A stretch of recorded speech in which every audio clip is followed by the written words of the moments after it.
आसमां तेरी लहद पर सब नमे अफसानी करे। आसमां तेरी लहद पर सब नमे अफसानी करे, सब जाए नौ रिश्ता तेरे घर की निगहबानी। ये उनके खराज अकीदत में एक शेर है।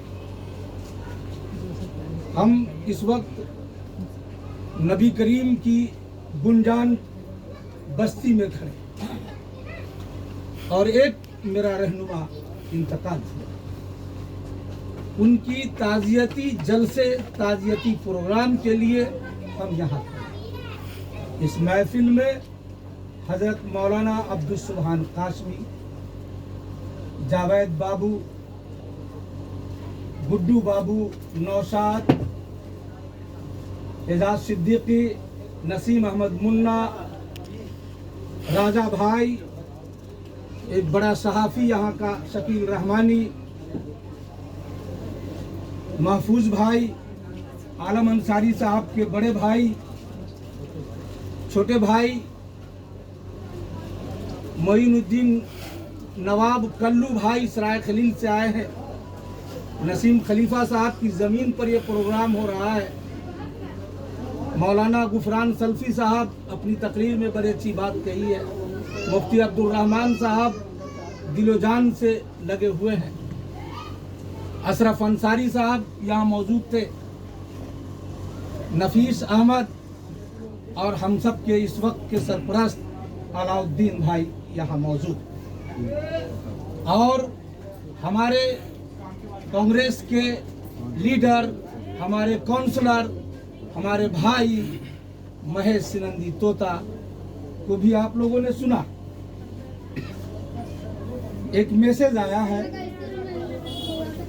साबिर हुसैन मस्तान का रोते हुए कि लड्डू भाई वो मेरा बाप था, वो मेरा बड़ा भाई था। हाफिज अंसार का मैसेज आया कि लड्डू भाई हम लोग उनके आगे तिफल मकतब थे, सियासत के लिए रौंगते हुए खड़े थे, वो बड़ी रहनुमाई। शबाउद्दीन सब्बू जो इस वक्त मुखिया है, उनका भी मैसेज आया कि लड्डू भाई अफसोस कि हम लोग यहाँ नहीं हैं, तुम वहाँ हो, नेताजी के लिए जो हो सके वो करना चाहिए। हम जब नेताजी बीमार हुए, रामनगर लोहिया अस्पताल में हम गए, वहाँ जो हालात देखा, हम लोग हिम्मत हार चुके थे कि अब नेताजी चंद दिनों के मेहमान हैं। अल्लाह इनकी हिफाजत करे, अल्लाह इनके हक में बेहतरी का मामला करे। और वही हुआ। दूसरे ही दिन रात को हम लोग लौटे हैं और दूसरे दिन इनकलाब का फोन आया कि चचा अब्बा रुखसत हो। वही पढ़ा जाता है इन्ना लिल्लाहि व इन्ना इलैहि राजिऊन। एक मुसलमान के लिए हम उसी वक्त से फेसबुक पर लग गए, व्हाट्सएप पर लग गए। जितनी कोशिश हो सकी पूरे हिंदुस्तान में मैंने उसको फैलाने का काम किया। आलम अंसारी साहब की क़यादत यहाँ जो रही है, थोड़ा सा मैं पीछे जा रहा हूँ कि मुल्क गुलाम था, आजाद हुआ।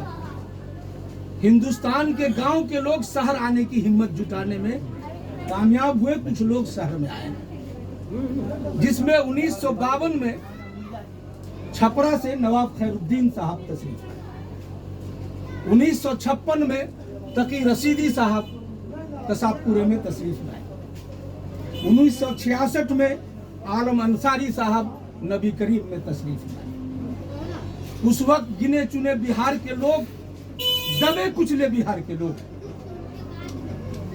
राशन कार्ड नहीं, इलेक्शन कार्ड नहीं, रहने को जगह नहीं, पीने को पानी नहीं, कोई रहनुमा नहीं। कोई आया गाली दे के चला गया, कोई आया थप्पड़ मार के चला गया। किसको जाके कहें कि मेरी इमदाद करो, तो वही नवाब खैरुद्दीन उठता था, वही तकी रशीदी उठता था, वही आलम अंसारी उठता था। ये वो लोग थे कि जब मुल्क आजाद हुआ और शहर में कोई आंसू पोंछने वाले नहीं, तो ये लोग खड़े हुए। बात कह देना आसान है, आप जरा सोचिए कि उनके पीछे कोई मदद करने वाला नहीं, और वो मदद के लिए खड़ा हो गया एक गरीब का, मजदूर का। ये कितना बड़ा कलेजा था इन लोगों का। अल्लाह उन सब की कब्र को नूर से मनव्वर था। पूरी मिल्लत के लोग, अल्लाह के महबूब की पूरी उम्मत इस दारे फानी से गई है। अल्लाह उन सब की मगफिरत करे। लेकिन जब मैं 1994 में, बल्कि 95 में मैं नबी करीम में आया, तो मैं तलाश रहा था कि मैं वो लोग, कुछ बिहार के लोग मुझे मिले तो मैं कुछ शुरू करूं। ये जज्बा मेरा था। नवाब रोड पर नवाब खैरुद्दीन साहब से मुलाकात हुई, तकी रशीदी साहब से मुलाकात हुई, शमीम जयपुरी साहब से मुलाकात हुई।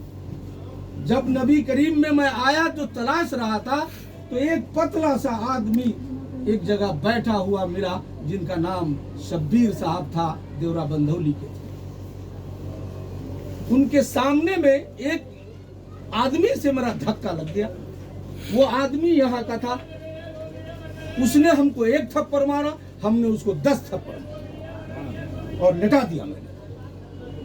वो आदमी जो शब्बीर भाई था, वो खड़ा होकर के आया, कहा क्या नाम है तुम्हारा? हमने कहा लड्डू। कहा कहाँ को? हम कहा बिहार के। वो झट से अपनी दुकान में मुझको छुपा लिया। वहां से मेरी सियासत शुरू हुई। अनस भाई से मुलाकात हुई। अब उसके बाद हारून रशीद साहब से मुलाकात हुई, आबिद हुसैन साहब। ये सब लोग कौम के खैरखा थे, कौम के